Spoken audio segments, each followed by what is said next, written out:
We like the Celtics. We're really gonna do this. We're a banged up crew. You could probably hear it in my voice. Bobby hasn't even talked yet. He's not doing any better. Yeah, we're gonna try to pick each other up. We're hurt. We're hurting, and we're hurt. Thanks to the new CDC guidelines, Jimmy's officially off the shelf. He's 5 days out. As of tomorrow. But I might milk it for another day or two. Yeah, and just to be safe. I'm COVID negative, but I'm pretty banged up with a cold right now. So here we are. Wait a second. Are you telling me the Celtics are pretty banged up out of nowhere, unexpected? This guy jumps into. Oh, he's enraged. Woo-wee. You know what? He had to come on. He had to come on because Sherrod loves to say the Timber Puppies when talking about the Timberwolves. The Timber Pups when talking about the Timberwolves. But this was a new level of Timber Pups. This is like the Omegas of the Wolf Pack, of the Timber Pup Pack. No. All grouped together. No. Yes. This team still sucks, Jimmy. The Timber Pups still suck. Jimmy, sit up, would you? The level of suckitude. They're even worse. The level of suckitude that the Celtics sunk to. Yes, that's right. Suckitude will be a word tonight, damn it. The level of suckitude that the Celtics played with was pathetic. There's no way this Timber Pup team should have won this game. No. Agree. I mean, Timber Pups, Cadavaliers, we got them all. We got all the old ones. Yeah. I mean, half of these Timber Pups, like these guys are just happy to get playing time tonight. Like they weren't even expecting to win the game. But you know what, Jimmy? This is what happens when you play a team full of 10-day contract guys who are thirsty versus guys with guaranteed deals who, frankly, this game is not going to do a damn thing to their bank account. It's not going to do a damn thing to their playing time. It's not going to do a damn thing to anything other than make their record crappier than it already is. Greg Monroe, literally probably just like laying out on the couch, just chilling. And you know what? He looked like one of the best guys on the court tonight. Greg Monroe's looking at what time I need to be at the arena? Yeah. All right. I'll show up. Yeah, I got an hour still. This was bad. I mean, Nathan Knight, not Travis Knight, not Brandon Knight. I thought it was Brandon Knight. Jalen. So how do you say his name? Jalen Noel or Nowell? I think it was Noel, but I just know that was the guy that came off the bench that kicked their ass. Yeah, the ass kicker. Dude, I thought you can keep going. How about that guy passed his Jordan career McLaughlin? high by Jordan McLaughlin by 10 made points the look silly in transition. Yeah. Jordan that was McLaughlin? the guy I thought was just racing past everybody. Jake Layman throwing it down. We're officially in Tankapalooza mode here in as far as the fans and the viewers are concerned here. They should be. Tonight was like work. Tonight felt like work watching that game. It didn't feel like. Yeah, make me watch this game. Yeah, the most. Please don't. God, not cool, guys. You know. Not cool at all, man. I mean, this is that weird week before, between Christmas and New Year's. Everyone's just kind of floating around, but like, come on. I got stuff to do. We're all battling something, you know. We're all fighting here. Now we're battling depression because this is a depressing game. This game is. A lot of people say it's the worst loss of the season, maybe in the last couple seasons. I agree with them. I think it is. Because Oklahoma City was pretty bad. Yeah, I think is worse only because this team, as depleted as you were, they were worse. They had even more. They were so worse. They were so worse, and yet not only did they beat you, but they beat you going away. Like fourth quarter, they made 11 of their first 12 shots. How the hell does that happen to a team Chris Finch had a pretty good quote pregame too about how you just met Greg Monroe a couple minutes ago. Dude, Greg Monroe was he was giving Rob Williams the business down low. Is he an emergency signing too? Yep. Yes, he was just signed today. Today, I think. Yeah, dude, like he was just happy. He just happened to be in the area. He was just driving by, and they were like, "Yo, can we play tonight?" What stiff did that to Rob earlier in the year? Oh, McGee. Yeah. McGee had like a 30-20 game against him. No, it's mostly Ennis, though. I'll throw that one on Ennis. This is bad from Rob. I mean, this was terrible from Jaylen. Romeo had an awful game offensively. I thought Pritchard had some bad moments. Just the way that your guys couldn't stand I up liked in bigger Pritchard. roles was frustrating because I was actually pretty excited about the prospect of Sam Hauser playing a little bit in this one. Like some of these guys just getting extra opportunity in areas where they need to start showing something. And essentially nobody came up big here. Listen, Jimmy, Pritchard hit his shots. They needed more from him as a starting point guard. Brutal entry pass to Horford down the stretch. Not the best passing game from him. They need a little bit more, I mean, I especially thought defensively, Pritchard. too, in that fourth quarter. Yeah, I mean, I'm not saying he did everything right out there, but I think, he gave you 44 minutes tonight in a game where you needed as many minutes as possible from him because you don't have Smart, you don't have Schroeder, and I thought he was. There's nobody back Yeah, there but him, right? yeah. I mean, I thought he did the best with what he could. I mean, he was hitting some big shots. Yes, I know he had a couple of turnovers, and he used Pritchard, so you get what you get on the defensive end. But I mean, Bobby, we were talking about it before this. I mean, they got to find ways when they are fully healthy. They do have to find ways to get him in the game more because he does have value. He just doesn't have value. You don't want him to play 44 minutes a game, obviously, but he can go in there in spurts and do his thing. But here's my thing, though.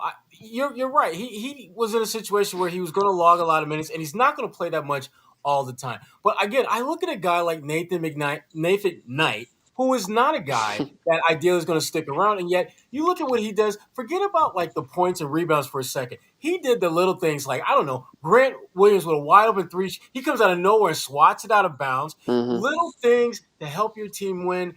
I need to see that from Pritchard. He did not play bad, but he didn't play great either. And to me, when you get an opportunity where you look around you and there's no Schroeder, there's no Smart, there's no Jay Rich, that's your opportunity to be great.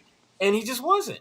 Mm-hmm. Yeah, that was my point. No one was. It wasn't like he was going against a team that had another great player at his position. No one was great for the Celtics here. And that they was a needed disappointment a little bit of that. for me. No one for the Celtics played at a level that Horford? they should have with the opportunity they were given tonight. Nice try, Horford Bobby. came out and gave them a lift. No, fine. Not like, come on.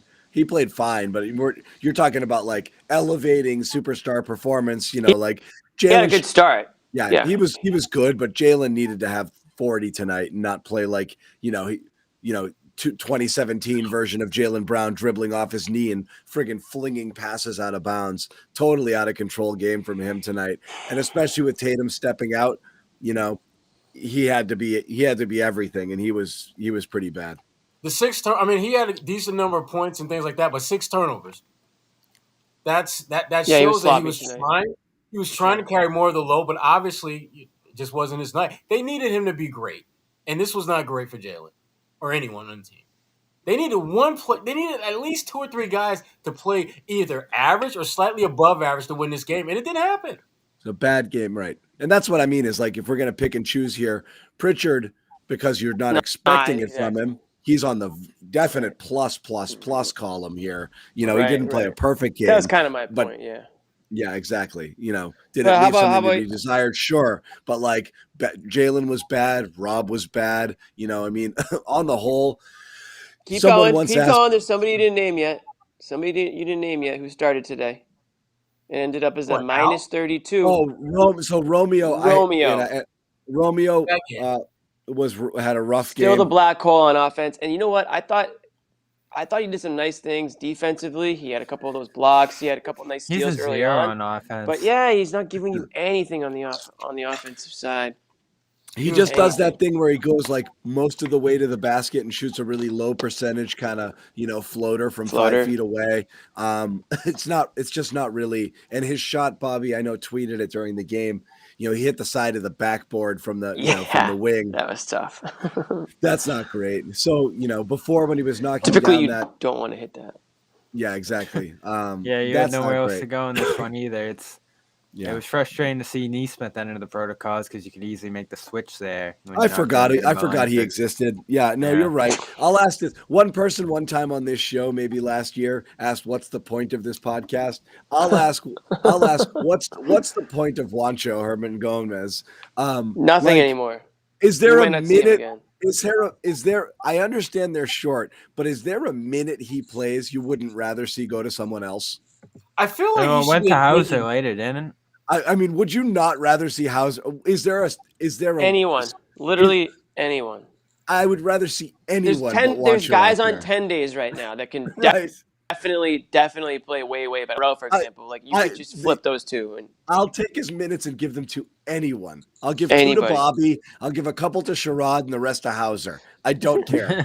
yeah, I feel like he should be a drinking game. Like every time he takes a shot, you take a shot.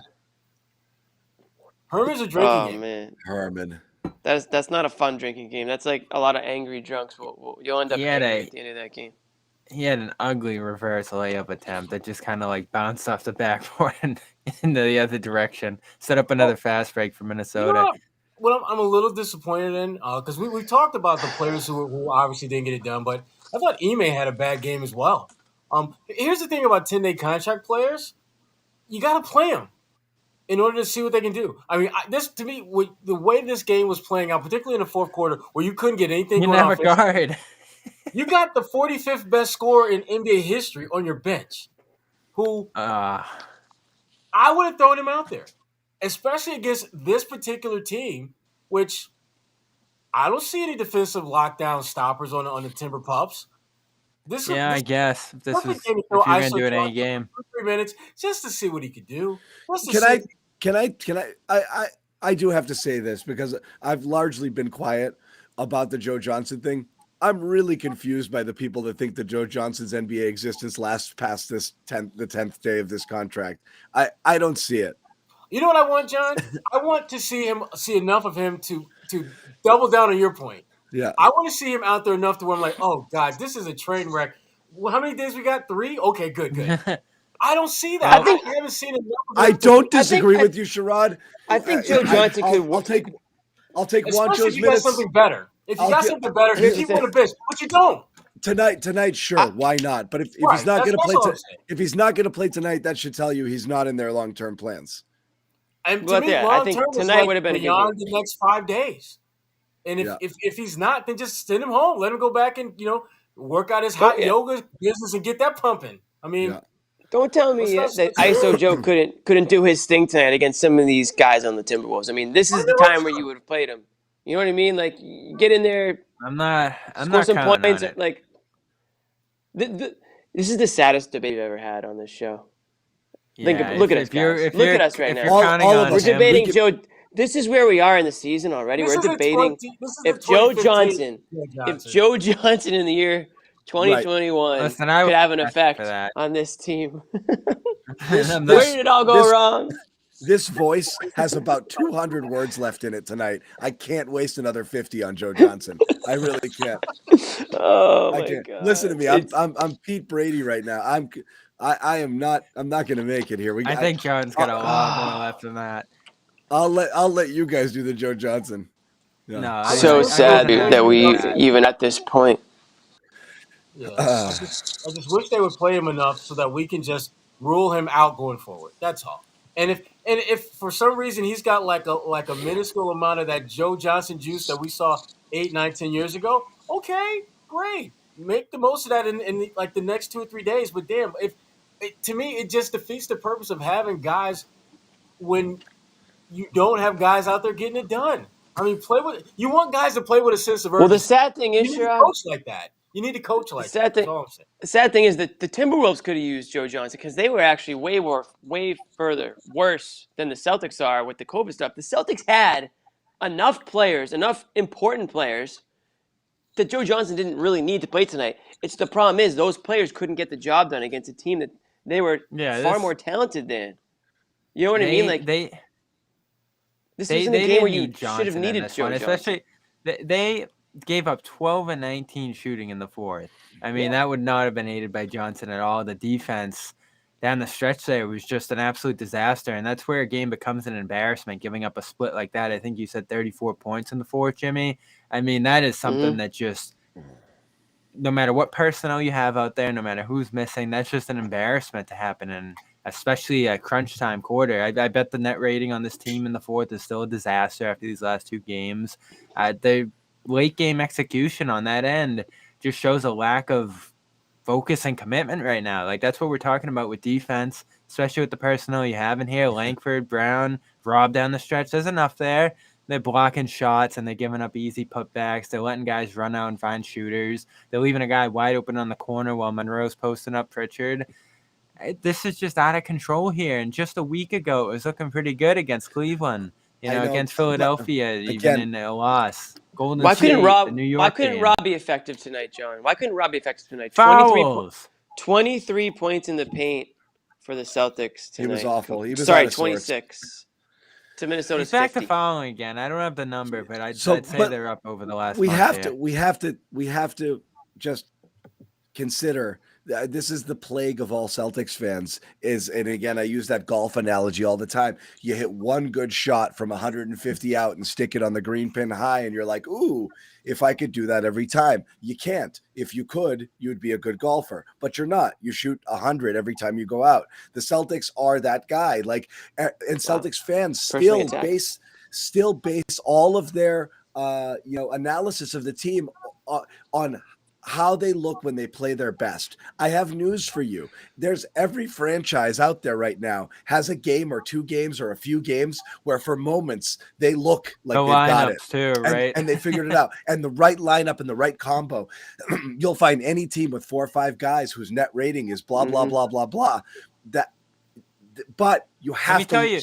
You don't have to look that hard. Step away and look at the whole. We are now 80 plus 34 games into a sub 500 team. Like, what is hard to understand here? Like, it's so baffling to me. On the lineup point, I saw that discussion on Twitter earlier today about how when Rob and Brown and Tatum and Smart are out there, they're plus whatever, and the lineup's one of the best.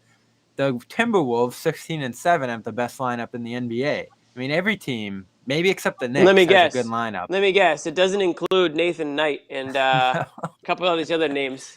No, it's a couple of names you know. But I can't fathom that making you feel good. Jalen Noel. Yeah, every team has a good I don't know how I feel about him either. I just heard of him. Every team has good stretches. Yeah, you're so right, John. Like, that was the story of the day. Just saying, like, if we can just piece this together, if we can get all the guys back. Everyone looks okay in stretches. It's the whole point. How are you consistently? How are you over a course of a season? How are you over 48 minutes? Like, we've watched there. You could take any numbers you want to show how the team plays in certain groupings, and then just put them side by side with their clutch numbers in the 5 minutes to go and 2 minutes to go, and you're like, oh yeah, that's why they lose every freaking game, or every close game against a competitive team, because that's just it. They are who they are at this point. And now with Tatum out, you got another round of excuses built in for the next couple of weeks that's going to continue pushing the narrative further down. And people will say, well, if we get healthy, we did this all year last year, guys. If they get healthy, struck by COVID, blah, blah, blah. You know what? The full unit,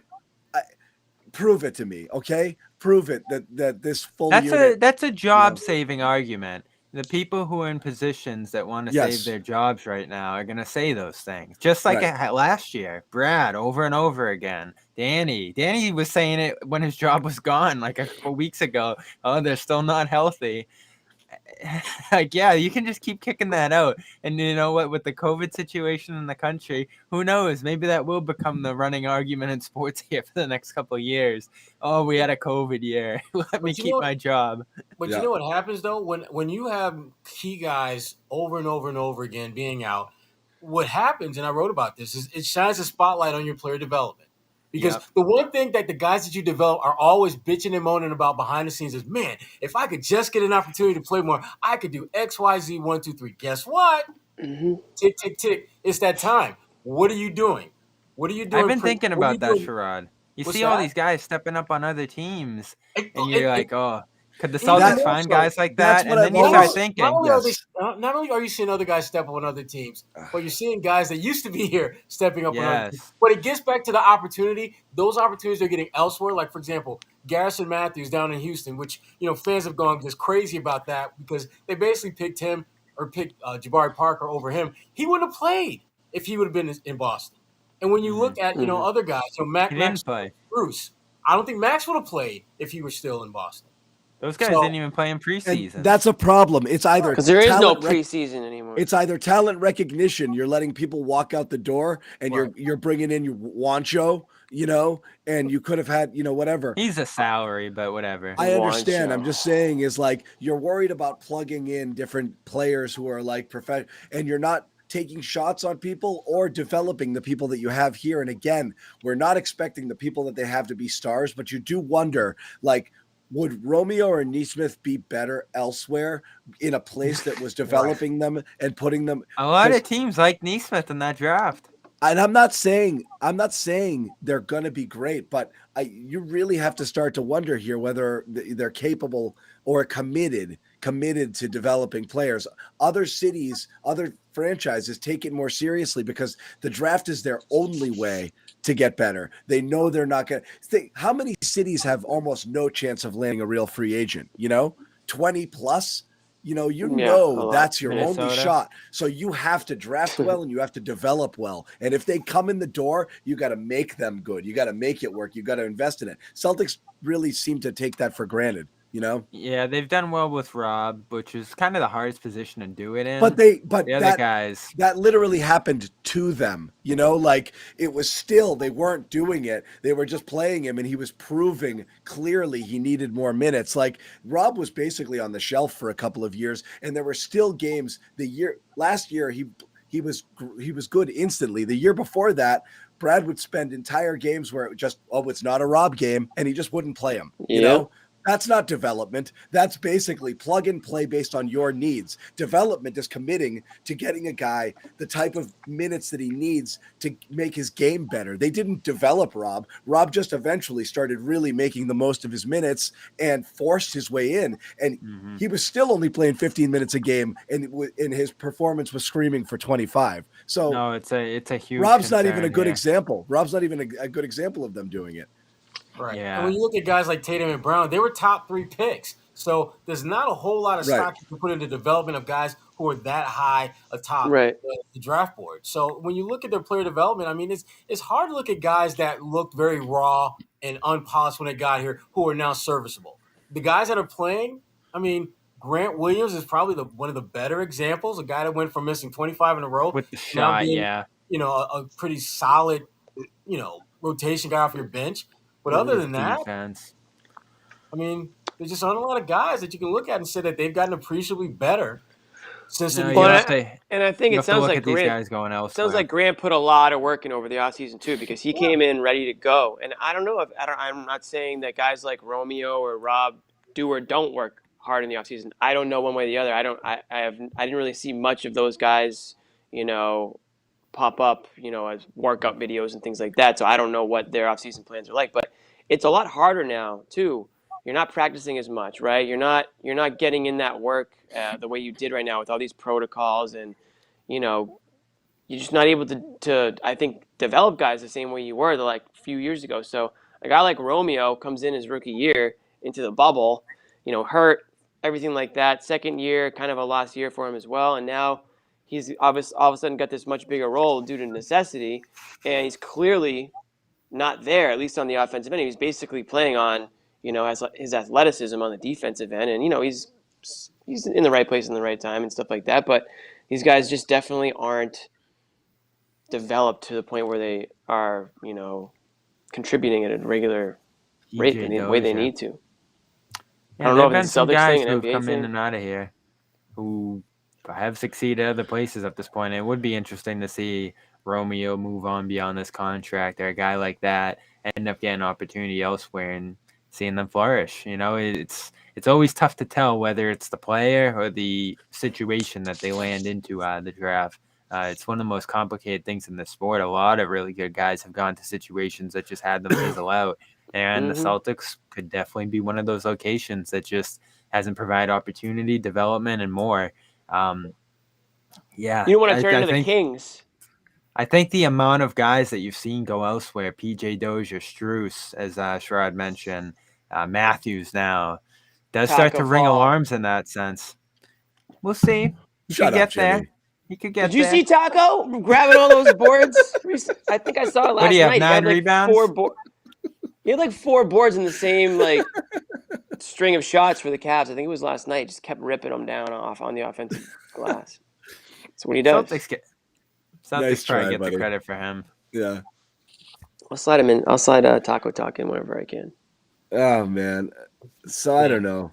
This is a dumping on the team, but if you had one target for tonight, who's your target? I know yours. Who's the target of your ire tonight? It's got to be. Listen, they get the credit when they win. They get the blame when they lose. It's got to come down to the stars in the team: Jaylen Brown, Jayson Tatum. Jaylen Brown was by far the most talented player on the court tonight. And when you have a lead in the fourth quarter, you're looking for Jaylen Brown to go into takeover mode if he is that guy. You don't have Tatum out there, so you're not deferring to Tatum. The guy that they're going to be looking to do your thing, to score, to make stops, get the team going, be the leader.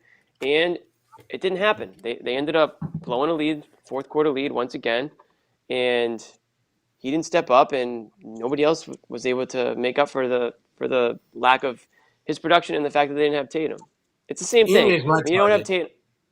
Ime, okay, that's fair. Ime is my target. I just don't think he did a good enough job preparing him for a game that, frankly, I don't think he needed to. It was a heavy lift to prepare for. Jaylen is, as you pointed out, Jimmy, Jaylen is your best player. But damn it, you got so many guys that were back in the fold who have been thirsting for an opportunity to get out there and not have to worry about their minutes. There was absolutely nothing that was going to limit Peyton Pritchard in terms of minutes played there. He didn't have to worry about anything. And you start looking at the guys that played, that was the MO. The reason that they were out there was to play the game. As Herm Edwards was saying, you play the game to win. Play to win the game. You play to win the game. Exactly. And they completely missed that part of the statement. They just played. They didn't play to win. They just played. And Ime, I believe, has a lot to do with that. I just didn't think he had It's a good one. I like that answer too. You could apply. You got to get your guys fired up to play. You can apply Dennis Green to this game. We are who they thought they were. We thought they were. And we let him off the hook. Let him off the hook. Good. We'll soon be doing the Jim Mora with this team. Playoffs? That'll be in like 3 weeks when they're in the 11th seed. I don't like the premise that many criticize Ime on, but when it's fair, it's fair. This week's been rough for him. This has been bad for him. We talked on Christmas, Sherrod, about him saying that the shots down the stretch there were good looks. The approach on those and just I lost my mind over that. Yeah. I couldn't believe that. And then tonight, entering the game saying, all right, we're not even worried about Minnesota. We just got to figure out what we're going to do game plan-wise. That stuff you talked about there, Sherrod. How's that working out?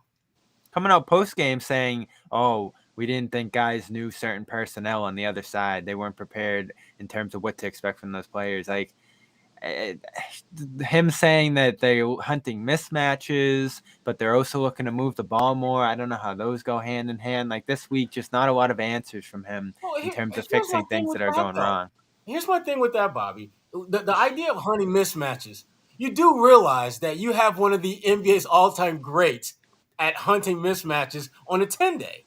So you don't have a long investment in him. That's why so many of the things that he says don't really make sense, because you have certain elements within your roster that address what you're talking about, but you're not using them. I don't get that. So Ime's on my list. Let me bring up Rob, though. Okay. Cleveland last week, the game he had, maybe his best ever, and then just coming out here and fouling out the game essentially in both halves. When you have no real depth behind him, I guess Horford's back for this one, but beyond that, not much. He comes in and makes some big plays down the stretch here to get it a little bit close, but he's missing for the rest of the second half because he's fouling so much again. More trick or treat from Rob. It's like a great performance that gets you hopeful Frustration again. fouls too. He didn't make the play. He recovered late, whatever. The ball got over him. He dropping passes again. How many passes did he drop again here? I'm just glad this episode is powered by Calm. There's no way it is. There's no freaking way it is. Calm.com/garden. Number one sleep and meditation app. Calm is testing us, man. I'll tell you what. If everyone fires up Calm and it works tonight, then that app is legit. We all need it. Until late January, I think we're just going to keep watching this. There's not really much you can do right now. You're just dealing with all these losses. I don't think there's much you can implement as this is all going on. I mean, we don't want to lean on that excuse, but what do you mean there's not much you can do? What are you talking about? What would you have done differently tonight? What I would have done differently is play harder. Beat a bunch of G Leaguers. I mean in terms of differently. I would have done this promo read. I would have muted you and done this promo read if I had something to do over. Yeah. Calm.com. Calm.com/garden. 40% off. If I could do it over, I would have muted you instead of letting you trample my read. Damn it, Jimmy. Get this read over with. Calm.com/garden. 40% off. Everybody needs a little calm right now in their life. The execution is off. Everybody needs a little calm. I'm not even going to fire it up because you guys have heard it. You know exactly. No, this episode's brought to you by Sudafed and cough drops. Yeah. By disappointment. Oh my God. Anyway, we said we're going to go short because none of us can really talk. I'm sticking it on Jaylen because Rob is inconsistent. I wish he wasn't, but he is. Jaylen Brown, as Jimmy said, was the number one guy on the court, easily the most talented player on the court. And I don't know at what point he's still every once in a while just goes through those little mini stretches where he pulls up and everything is splash, splash, splash. Right. But then overall, I mean, the wild shots, how many times did he drive into the lane with no idea? He had 2 assists that were blind. He looked up last second and thank goodness somebody was there and he threw it to him. One was the Romeo dunk. He's doing that thing where the head down into the paint with no objective. It's just his flow, his whole chi is off since his return and his handle is a mess. He's out of sync with everybody. He's firing passes out of bounds, but not only that, he's passing and then the guy doesn't know if he's coming towards him or to screen or he's going to go away. Everything about him looks off. Nobody is playing well around him. It feels like something's just, his whole flow is off at this moment. And you could chalk that up to rust, but that's the stuff we used to see from him before where we're like, does this guy know how to play basketball? And he's had a couple moments where again, the shot looks lights out. Doesn't look like the hammy's bothering him. And how about the free throws? But he's so confused right now. He's just really out of control out there. They've lost a couple of games on free throws now too. Warriors and this one I would include. They missed 5 of their first 6 into the fourth in a game where they were down by 7 into the crunch time there. The overall numbers I don't have in front of me, but 8 of 13 from Brown in particular is just inexcusable. That is another thing that there's just no explanation for. How are you missing key free throws in a game? None of these guys are really weak links on that spot, and Brown shouldn't be at this point. What can you say? Yeah, 21 for 28, 75%. Yeah, that's not good enough. No, should be better. Al Horford. And again, this isn't they got to trade Jaylen sort of thing. It's just, you expect the most out of your best players. And tonight was one of those he's nights. the reason I looked at this game and said there's no way they lose this. Yeah. Because there was no one on the Minnesota side that could match him talent-wise. Right. So surprising. Al Horford was talking to the media. Said, we didn't respond like we needed to. Right now we're searching. He also said, it doesn't matter who is out there. We're having a hard time with that. I don't know why, but for whatever reason, things are not translating for this group. We can't do it playing like this. We just can't. And then sounds like a player he sounds like a player who recognizes we need to make a trade. One last said, the coaches are doing their job. They're sending us their tendencies and scouting information. We just have to do a better job executing and knowing the personnel. In their defense, they probably didn't know much about the personnel out there they were going against tonight. Well, here's the thing about that. A lot of film on those guys. Again, though, Ime said pregame they're not even worried about Minnesota. Exactly. How does that come out of both sides of your mouth? It's your personnel that's the problem, not your opponent. It's your inability to execute, not what your opponent is doing to you. That's the problem. And Al, he alluded to that. it doesn't matter who's out there. We're kind of effing this thing up pretty much regardless of whether we've got guys in health and safety protocol or not. Said you I have to don't know take how you pride can say those two individually things. and look yourself in the mirror to see how you can be better. It has to be consistent. At the end of the day, all of us are out there and we have to be held accountable. And you also have to play well. You have Sounds to good. You have to execute. The problem is this. I think too many of them are thinking about what they need to do and not about what we need to do as a team. And that's the story of the team, right? You have a bunch of guys. They're not good enough where individuals can carry the day. They're just not there. They can only win if they work together. And if all you're thinking about is what I can do, guess what? What you're going to do is your thing. The whole has to be greater than the sum of the parts. Individually, they don't have enough talent. That's the story on the of the team the last 2 years. And that really is it, is when you stack it up, everyone looks at it and complains about individual players and who are they going to pass to. You make everybody better. You make the whole better. You make the team better, and then you're better. That's the way it works. If you're not dynamite, you play a team brand of basketball. You can't just be two players. You have no chance. You have no chance there. So, and you can't have low effort nights. You can't have bad start nights. You can't have a bad focus. You can't have turnover nights. You can't have nights where you completely abandon your offense like they did last game in the final 5 minutes and go ISO style. You have to have the discipline to maintain your focus, energy, and that style of play for 48 minutes. And if you lose, you take your lumps. And if you don't, but realistically, you're going to win more often than not if you're able to maintain it. It's not that hard, they make it so much harder than it needs to be. It's not as complicated as all that. I don't know. I feel like they're the only team in the NBA that can't figure out how the team basketball works. It's the turmoil when things go against them. It's so baffling. It's and this they crumble. That. They crumble when things get hard. I thought Ime put it best when he said snowballing after that last game. And I've talked about this too. When things go wrong, they pile up, and then it gets worse and worse and worse. And all of a sudden, you end up with a fourth quarter like this one. They got down. Things got a little tough here. And even against a team that shouldn't be all that daunting, they just lose control. And everybody on this team does it. I feel like Horford's really the only calming presence in this sense. And Rob, a couple early fouls, his game falls apart. Jalen, the turnovers. Smart, in last game, you see some of the shooting things down the stretch just pile up on him. I don't think there's a really just mentally solid force that can just grab this team by the strings and just plow it through turmoil and adversity. Everything that just gets down on them, I feel like always just seem to pile up, and we've seen it so many times. But let me ask you guys this, because as you guys said, and a lot of people in the chat are saying the same thing, that Ime definitely deserves a little piece of the pie, getting them ready, whatever it is, preparing them for this type of game. But if they did the same stuff last year under a different coach and they're doing it again, that's why I don't look at him. Yeah, that's why that's why I struggle to put it on Ime, because I think the coach is an easy scapegoat.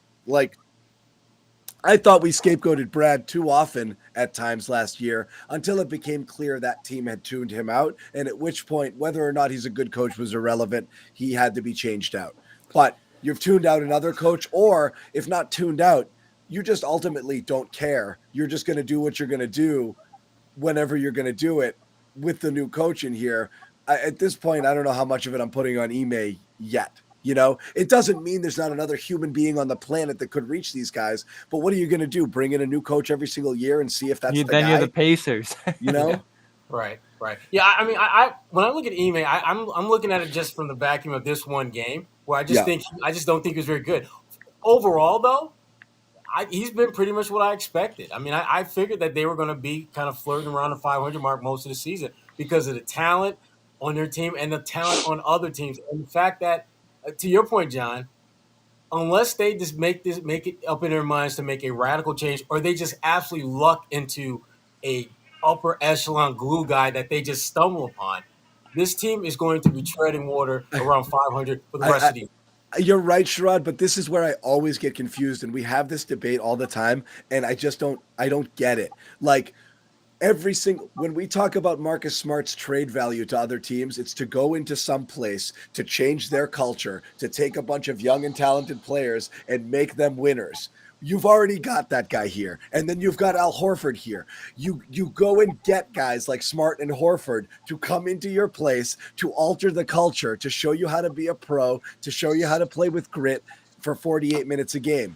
They've got them both. They had them both a couple of years ago, too, when they had the worst culture in basketball. So what are we talking about here? How many more of those guys are you going to get? You've got a couple. And they had the talent in 2019. You've got a couple really good ones now. You need another Horford Smart-like guy to glue it all together. I just don't get it. No, it's like they've been through everything. And that's when you really get scared about the future of this core. They've had the talent, they've had different coaches, and they've had locker room guys, whether it be, I guess Tristan was maybe that kind of guy, but Horford and Smart, better examples. So what else can you try? I don't know.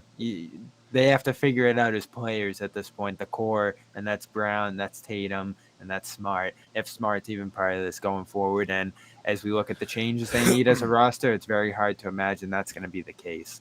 Yeah.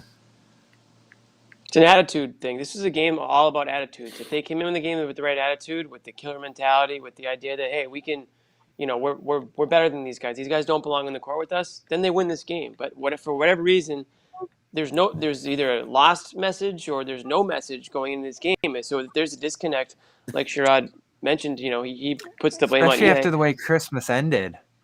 Right. There's got to be some sort of disconnect between either the players and the coach or the players and the players. By the way, Celtics second straight year leading the league in COVID, misfortune or whatever that is. Like it's a huge issue too. It's kind of uncanny back-to-back years you end up in that position. Who knows why? Can't figure out why. They got banged last year by other teams for not. There were reports that other teams felt like they weren't taking it seriously when other people were. The Wizards, right? The Wizards came in and were furious. And they're like, these guys don't give a crap about this, and we're asked, we're blah blah blah, and they were not happy at all. And then this year, I'm not going to get into it as well, but it doesn't seem like they're, they've got it together in that capacity either. So, yeah, there's a lot of problems here. When's our next game, guys? Wednesday. BJ Boston. All right, Jimmy will be out of the protocols on Wednesday. Send him to the Garden. Hell no. Into the fire. I ain't trying to get back in protocols, bro. Exactly. That's ground zero for COVID. Yeah. Based on the way these players keep missing the game. Who do they got Wednesday? I don't even know. The Clippers. Oh, Clippers. Gotcha. The Clips. Gotcha. So yeah, culture is a problem. It's not here at the Garden Report though. Solid culture. This is a banged up group here that jumped on to do this. Lay it on the line. So I appreciate it. These guys were out. These guys were here. Sherrod was not, but he gets a break from time to time. But they showed up on Christmas Day, which was friggin' pretty cool, and out here today, and literally. Christmas was a fun one. This was not. 3 out of 4 of us are barely hanging on right now. So 3 out of 4 of us would not be allowed in many of the stores around the country right now. Yeah. So that's where we're at. But thank you to you guys again for toughing it out. I know this was a tough one to get through, but we are the back hardest on part. Wednesday. I'll tell you what. This is the easiest part. The hardest part was watching that game. That was when I was like, wow, I could really go to bed. You know how much I love watching the games. Me too, man. I wanted to zone out. Quarter. Yeah. I wanted to zone out and watch a movie, and I was like, "Oh crap, I gotta watch this." And then after the first half, I was like, "Oh my god." I thought it might just be me and John tonight. So I was like, "All right, I really have to pay attention to this game." I guess. Right. You don't have Bobby to bail you out to actually watch the game, Jimmy. Right? Yeah, exactly. I'm just like, what do you think, Bob? And then I disappear for 20 minutes. Meanwhile, they're trying to figure out how to get Tatum home. They're like, oh, he can't get on the plane. We're trying to figure out private means. I don't know what we're going to do there. Oh, really? Yeah, he's in Milwaukee. That's funny. I'm sure they'll find a private jet for him somewhere. I think Wick can figure that out. I don't think you'll see him riding coach. Thank you guys in the comments for the nice words. Yeah, that's funny. I didn't know that he was there. That he was stuck there. That's shitty. That's too bad. It's not where you want to be. No, it's Especially if not. they're gonna try to get him into a game with the shorter quarantine here. It's like, how does he get back there? We'll see. We'll be driving Milwaukee to Boston. Oh, He'll get back. He'll get back. Yeah. So is he? So he? right. So wait, real quick. He has COVID, or is he just like in? We don't know exactly, right? It could just be. I think everybody at this point is in protocols has COVID. I don't think there's like a contact thing anymore. Gotcha. yeah. Right.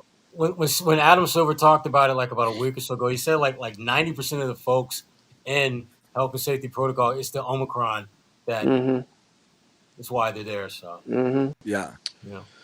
Yeah. Right, well, anyway. Hope everybody makes a full recovery, and we don't have to everybody talk in the about chat asking about me. No, I do not have COVID. I tested Knock on negative. wood, bro. Hey, you tested negative today. Knock on wood. Yeah.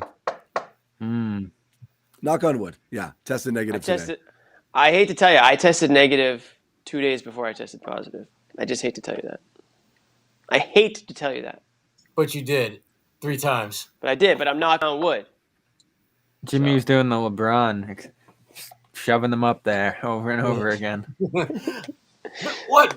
Positive? Try again. Yeah. Oh, here we go. While I have you guys, I'll ask again. As always, I hate to be a beggar, but please like the content and also please subscribe to our YouTube channels if you haven't already. Please like the content. Couple Wolves fans in here gloating. Like. Give it a like, but subscribe. Hit that thumbs up.